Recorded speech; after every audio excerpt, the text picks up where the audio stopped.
You think the mind disappears in a moment, as if one day you wake up and it's just gone. But the real damage doesn't happen in explosions. It happens in erosion, bit by bit, day by day. And what's stolen isn't your intelligence. It's your presence, your edge, your ability to sit with yourself and not run. It's the theft so subtle it disguises itself as nothing at all. This theft began the moment you stopped being intentional, the moment you stopped choosing what entered your awareness and started letting it all in, unfiltered. A scroll here, a click there, one video, then another, then 5, then the silence after those videos started feeling unbearable. The quiet that used to feel sacred began to sting, and you didn't ask why. You just reached for more noise. You weren't weak. You were adapting. Your brain, efficient and brilliant, saw the pattern and rewired itself to survive in this new world of overstimulation. It cut corners, shortened attention, prioritized novelty, sped up dopamine response. It wasn't sabotage, it was survival. And you became a version of yourself built for scrolling, not thinking, for reacting, not responding, for speed, not depth.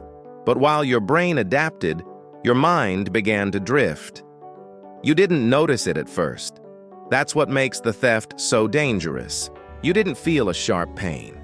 You felt fog, indifference, a strange hunger that nothing could satisfy. You tried music, videos, memes, comments, snacks, another scroll. But the more you consumed, the less fed you felt. That's the paradox of cheap dopamine. The more you chase it, the emptier you become. And then it hits you, not as a single revelation, but as a subtle, haunting question. When was the last time I was really with myself? Not checking, not reacting, not performing, just being, just breathing, just hearing your own thoughts with no script and no rush. When did solitude become suspicious? When did thinking start to feel like drowning? When did your own mind become a stranger you were trying to avoid? You've been robbed. But it wasn't a break-in. It was an invitation. You opened the door. You said yes to convenience over clarity. You accepted micro-entertainment in place of macro-purpose. You traded your discipline for ease, then wondered where your focus went. The truth is, the damage was always silent. That's why it worked. Cheap dopamine doesn't announce itself. It seduces. It whispers. It offers you the illusion of pleasure without depth, connection without intimacy, stimulation without substance. And while you're chasing the next hit of just one more, your real life, your real potential, sits in a corner, waiting to be remembered. The theft is not just of time. It's of identity. You begin to forget who you were before you became this reactive version of yourself. You forget what used to light you up, what used to make you feel human. Now you feel like a ghost passing through your own habits, living but not awake, consuming but not growing, awake but not alive. And here's the danger. The longer you live like this, the more normal it feels. The theft becomes the new default. The fog becomes your new clarity. You stop questioning it. You call it stress, or burnout, or modern life. But deep down, you know something sacred has been displaced. Something silent, but essential. There's a moment, if you're lucky, when the mind fights back. It sends signs, a sudden craving for quiet, a random moment of stillness that feels strangely emotional, an urge to stop everything, close your eyes, and listen. That's not weakness. That's not laziness. That's the real you, trying to find its way back through the noise. This is your warning, not in fear, but in responsibility. You can't take back what you haven't acknowledged was stolen. You can't reclaim a mind you've never missed. But now you know. Now you feel it. That discomfort in your chest, that tension in your breath, that's not anxiety, that's memory. That's the part of you that remembers how sharp life used to feel, how awake your thoughts used to be, how much peace there was in simply existing, unmedicated by noise. You were never broken. You were distracted. You were never weak. You were overstimulated. And you were never lost. You were just looking for your mind in all the wrong places. But now you can turn. Now you can reclaim. And the path back begins not with action, but with awareness. See the theft. Name it. Feel it. And then take the first step back into a silence that no longer scares you. You say you're bored, but that's not what you're feeling. You're feeling withdrawal. You're feeling the raw edge of a mind stripped of its natural ability to sit, observe, and just be. Boredom was never the enemy. It was the signal. A blinking light in the mind's dashboard telling you that something sacred is being neglected. But instead of listening, you covered it with noise. Modern life has convinced you that every idle second must be filled. That silence is a waste. That rest must be optimized. That presence is outdated. So when boredom arises, pure, undisturbed boredom, you run. You open a tab. You unlock your phone. You scroll, not because you're curious, but because you can't stand the absence of stimulus. And in that moment, your brain isn't resting. It's retreating. There was a time when boredom was beautiful. It led to observation, to insight, to invention. It created the space where creativity, reflection, and intuition were born. The Stoics knew this. They didn't fear boredom. They studied it. They stood inside it and asked, "What's really here?" But now, we treat it like a disease, as if any moment unfilled is a failure of productivity, as if stillness means we're falling behind. But the truth is, boredom is the birthplace of depth. It's the signal that your mind is detoxing from artificial highs. When you feel it, it means you're no longer riding the constant wave of stimulation. And that's uncomfortable, because your system has been trained to expect a hit every few seconds. You're not bored. You're recalibrating. Your receptors are screaming because they're used to being fed, not with meaning, but with sugar. Every time you reach for your phone in those quiet moments, what you're really doing is running from your own potential, because boredom is the space where true ideas appear, not the recycled impulses of the digital world, but original, uncomfortable, necessary thoughts. Thoughts that demand effort, that don't offer instant pleasure, but that build you into something stronger. You think you want more stimulation? You don't. You want clarity, but clarity doesn't come through noise. It emerges in the void, in the awkward, agitated space you try to avoid, in the place where there's nothing pulling your attention but the mirror of your own mind. And it's not just your thoughts you're afraid of. It's the emotions buried beneath them, the grief you haven't faced, the loneliness you masked with activity, the restlessness that never made sense until you stopped moving. Boredom reveals what your habits were designed to cover, and that's why it feels dangerous, because it is, not in the way you think, but in the way that forces you to grow. This is the discipline, to stay, not to fix. Not to escape, just to stay, to let the minutes pass without reward, to let the noise fade and not rush to replace it, to sit in the raw truth of your experience and not judge it as good or bad. That's the beginning of self-repair. You won't like it at first. You'll feel edgy, fidgety, impulsive. Your fingers will twitch toward familiar apps. Your brain will beg for a shortcut. That's withdrawal. That's the chemical noise of a system detoxing. But if you stay, truly stay, you begin to hear something else. A quieter voice, a deeper one, the one that's been drowned beneath urgency and alerts and addictive novelty. That voice doesn't shout. It waits. It speaks slowly. And when you hear it, something changes. You begin to remember what it felt like to just exist, without needing to be fed, without needing to be distracted.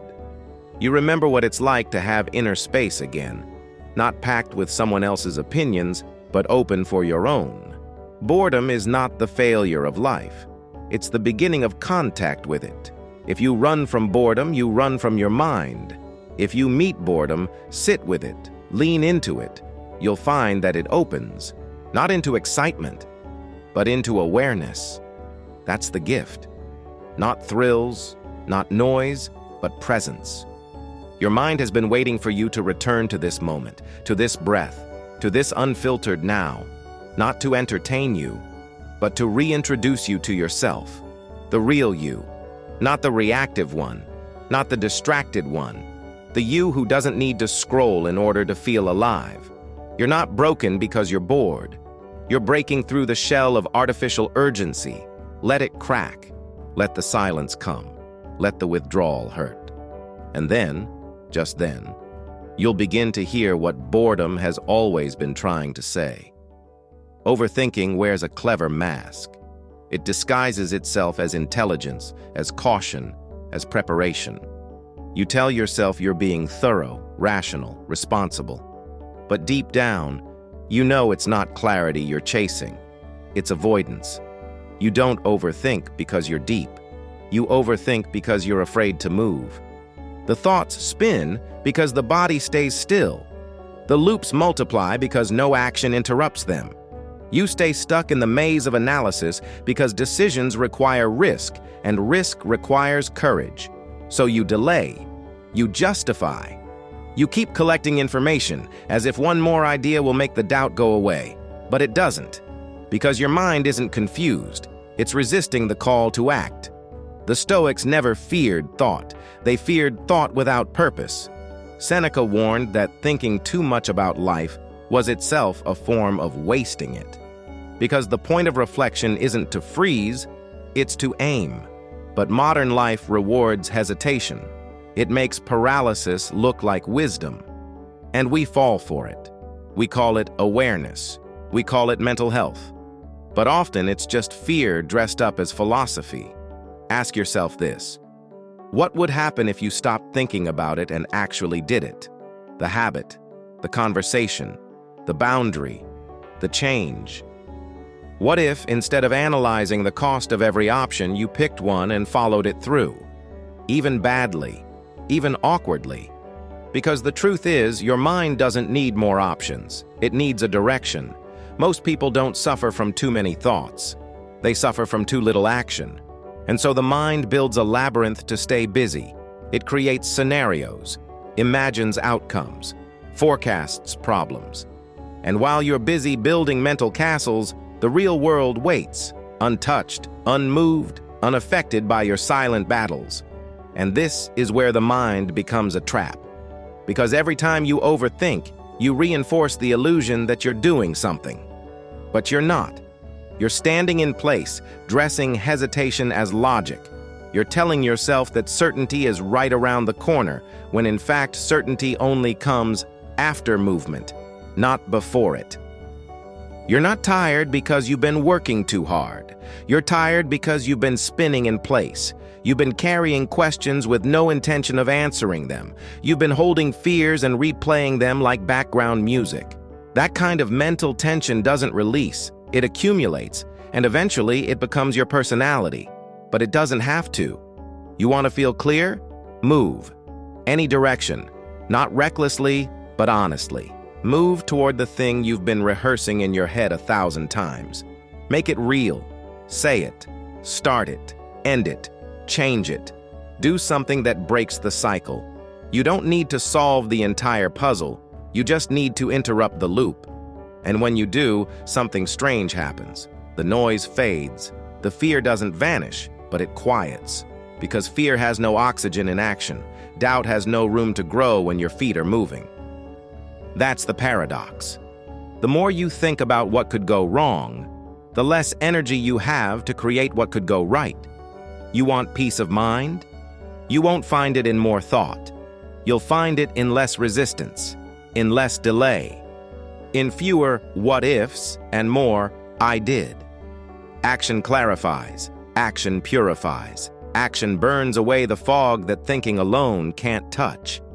Overthinking is not your brain being too strong. It's your will being too quiet. But it doesn't have to stay that way. You don't need to silence your thoughts. You need to make a move so loud they can't ignore it. The mind will always offer questions, but only the body can offer answers. So stop asking if you're ready. You're not. No one is. That's the point. Clarity isn't found in control. It's found in movement. One breath, one word, one honest step at a time. You used to seek silence. Now you flinch when it finds you. Somewhere along the way, noise became easier to live with than presence. Not because you like it, but because you've trained yourself to depend on it. The constant hum of distraction, the background buzz of media, the endless commentary in your ears, they've become a buffer between you and your own mind. A noise-shaped wall, not to protect you, but to keep you from seeing what's on the other side.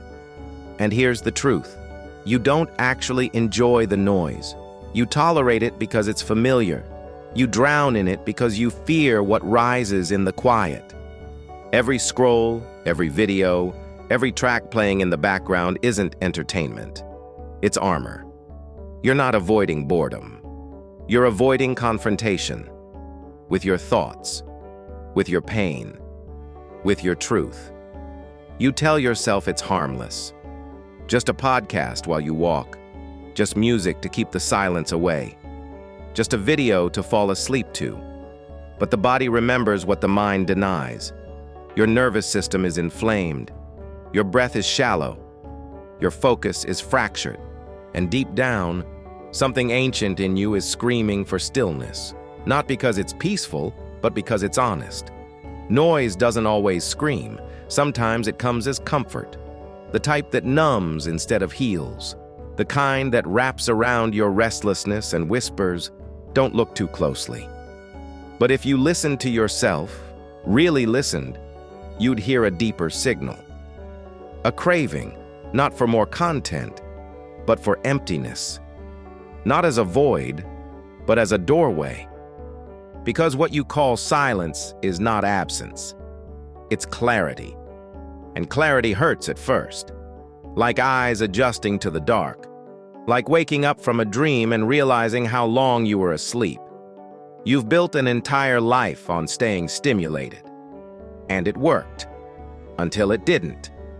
Until your sleep got lighter, your thoughts got louder, your goals started drifting further, and still, you reached for the next thing, the next sound, the next opinion.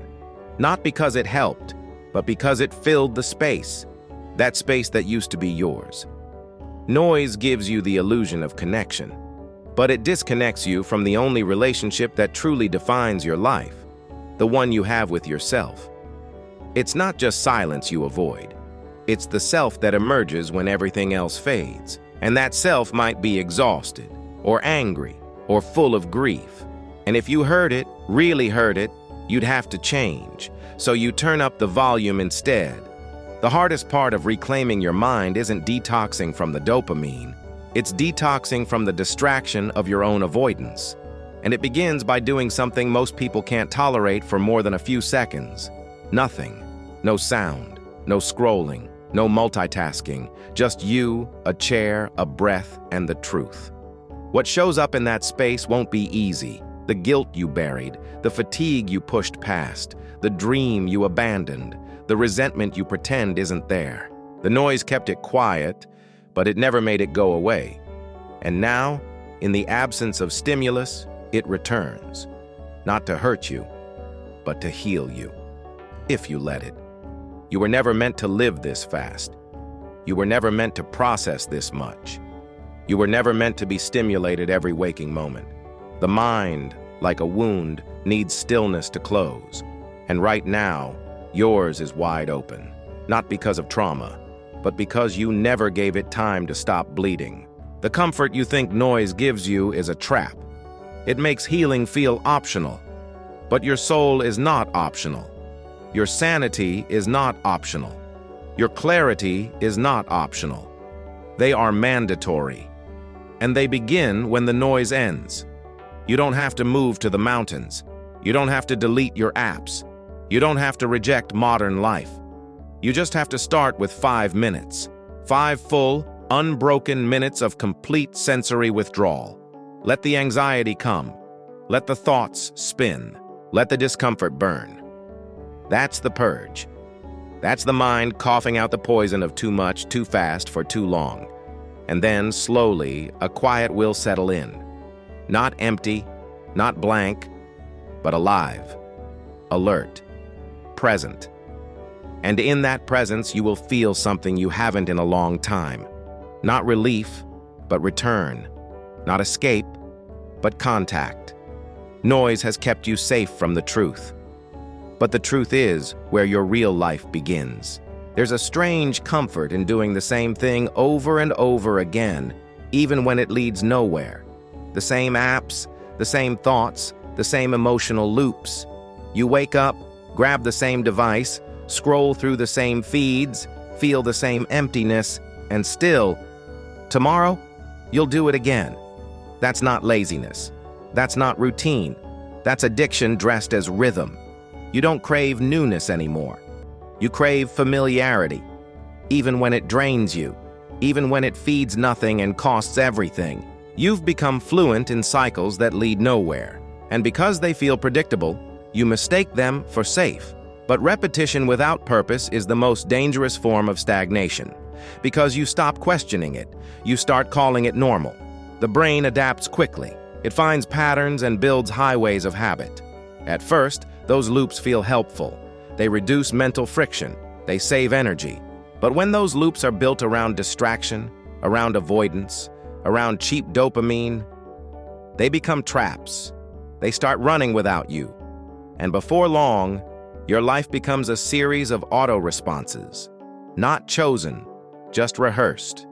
You're not thinking anymore. You're recycling. The same worries, the same doubts, the same mental scripts that keep you small. You don't even notice it, because the comfort of repetition blinds you to the cost. It feels easier to repeat than to change. It feels safer to spiral than to confront. But every time you choose the loop, you abandon the path. Ask yourself, how many of your thoughts today were original? How many actions were driven by intention, not reflex? How much of your behavior was authored by you, not by momentum? That silence you hear after those questions. That's the truth knocking. You've trained your nervous system to expect the familiar, even when the familiar is what's killing your clarity. You wake up tired. You scroll. You call it decompressing. You feel restless. You binge. You call it coping. You're anxious. You overthink. You call it insight. But none of it moves you forward. None of it sharpens your vision. It's just repetition. And the worst kind. The kind that feels like self-care but isn't. You don't need more information. You need interruption. You need a break in the pattern. A friction point that reminds your brain, this is not who I'm here to be. And that interruption doesn't have to be dramatic. It just has to be deliberate. One change, one deviation, one moment where you say no to the loop and yes to your awareness. Take a different route. Leave the phone. Delay the scroll. Pause before answering. Speak slower. Breathe deeper. These are not self-help gimmicks. They're micro-revolutions. Each one is a message to your mind. We're not slaves to this anymore. That's how healing begins, not with an explosion, but with disruption. Not with motivation, but with conscious resistance. You've been repeating the same emotional states for years. Same frustrations, same rationalizations, same regrets. Not because you want to, but because repetition became identity. You started mistaking the loop for the self. But you are not your reactions. You are not your distractions. You are not the story your impulses keep telling. Repetition can be sacred. When it's intentional, it becomes practice, discipline, mastery. But when it's unconscious, it becomes erosion. You don't notice how it eats at your potential, your time, your focus, until something cracks, until the loop becomes unbearable, until the pattern starts to feel like a prison. And that's when the opportunity comes. You can break it, but you must be willing to feel the withdrawal, to feel the uncertainty that lives outside the pattern, to walk into the space your habits were built to avoid. That space is uncomfortable. It's raw, but it's also real. It's where you stop living on repeat and start living awake. Don't wait for your mind to beg. Don't wait until the loop tightens into despair. Notice it now. Interrupt it now. Redirect now.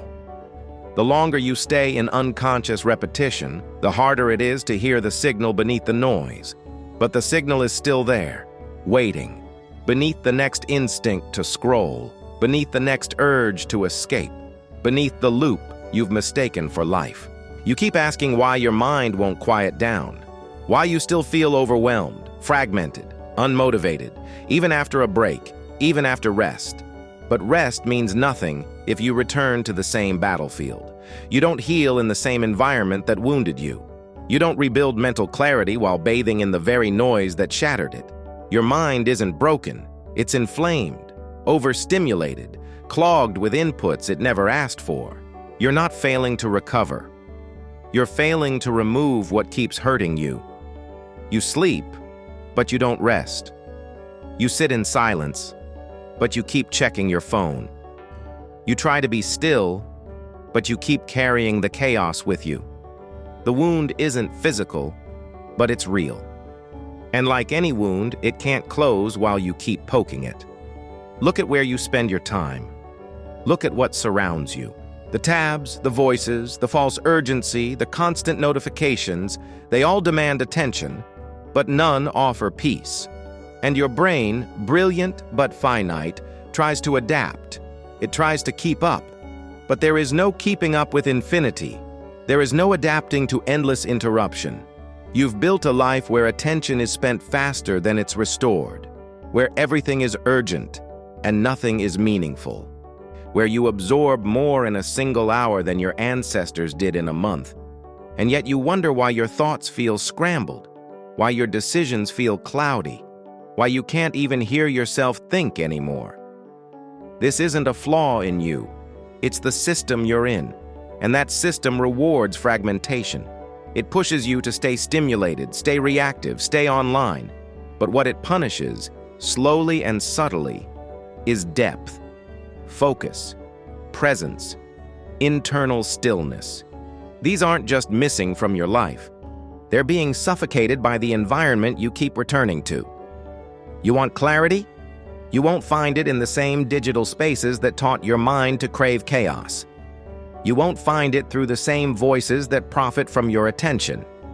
You won't find it by doing what everyone else is doing, because most of them are drowning and pretending to be fine. You heal when you stop feeding the inflammation, when you step away from the loops that numb and begin facing the discomfort you've avoided. Healing is not soft, it's not relaxing, it's not aesthetic, it's raw, it's uncomfortable. It means saying no when your impulses scream yes. It means protecting your energy like it's sacred, because it is.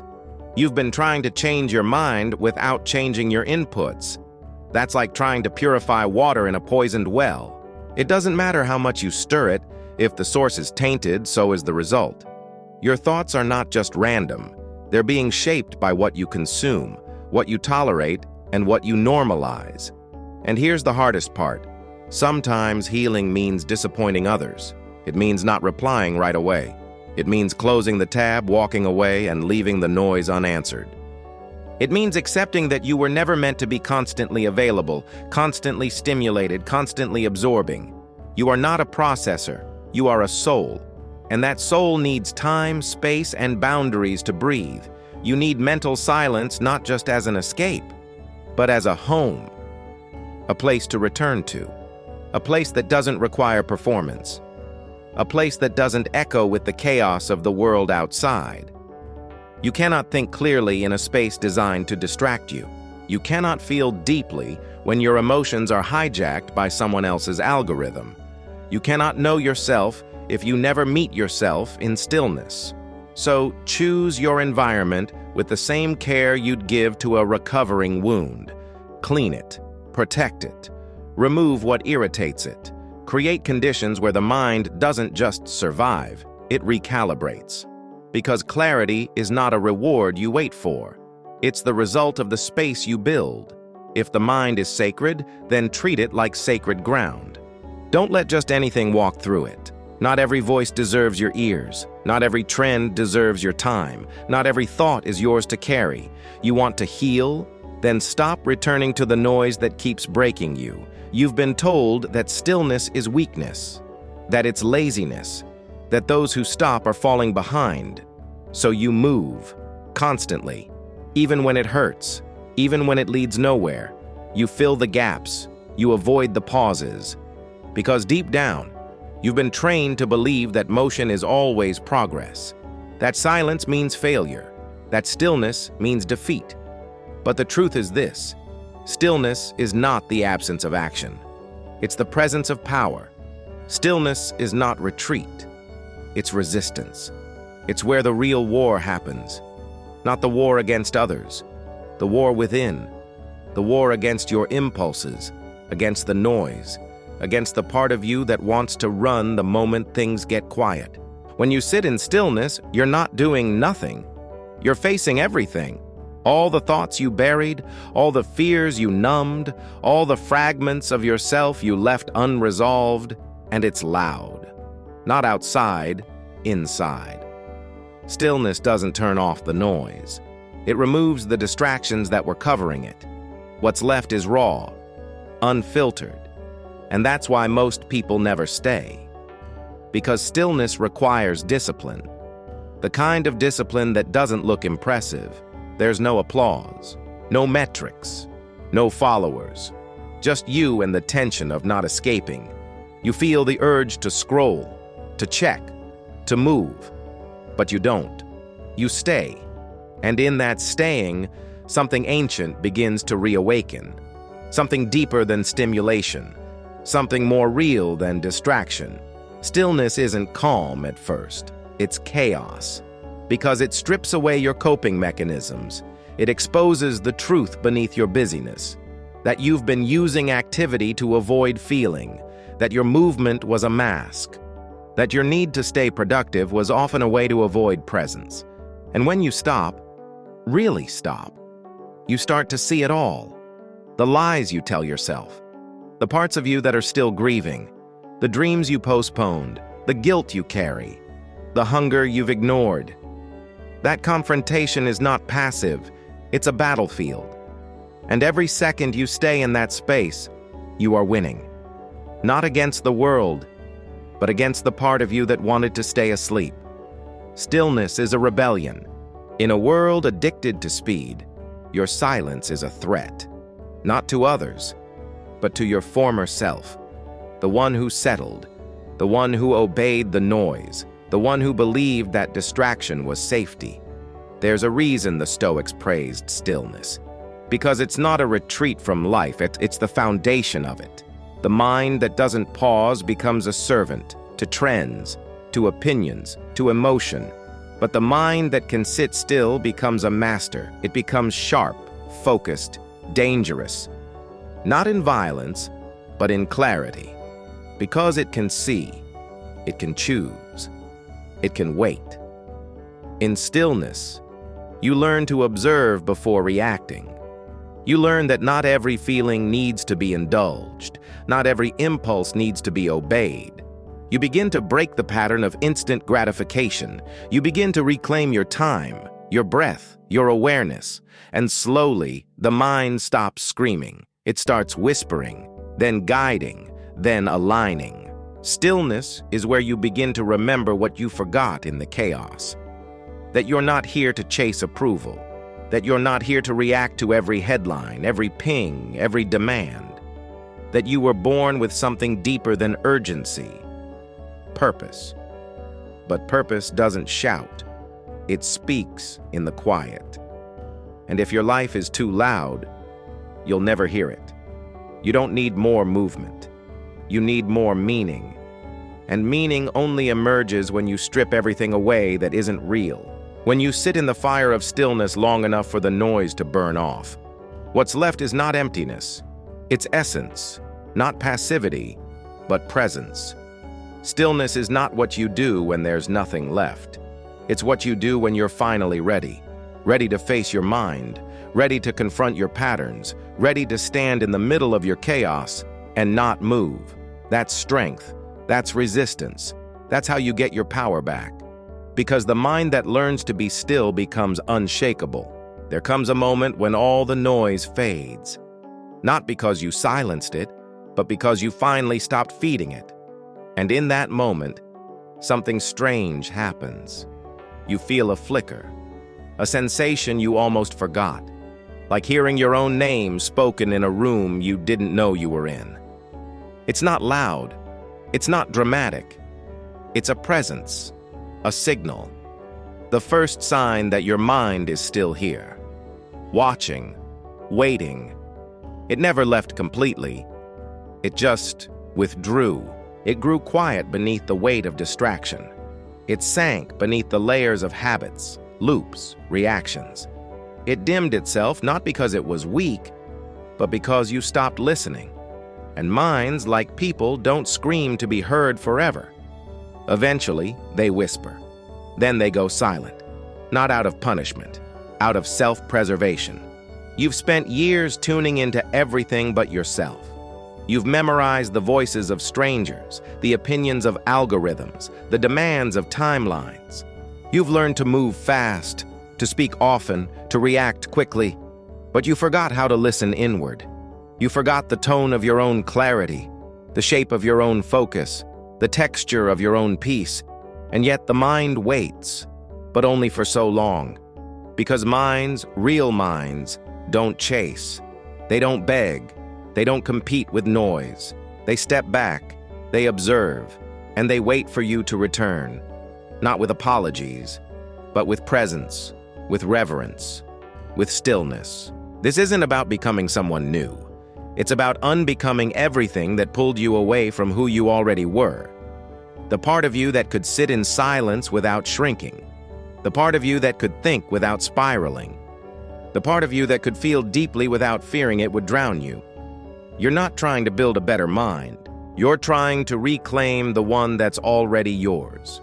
The one that was clear before it was overstimulated, focused before it was fragmented, strong before it was sedated by cheap dopamine and endless distraction. But here's the truth no one tells you. Your mind will not fight for your attention forever. It will give you signals. It will send discomfort, boredom, fatigue, emptiness.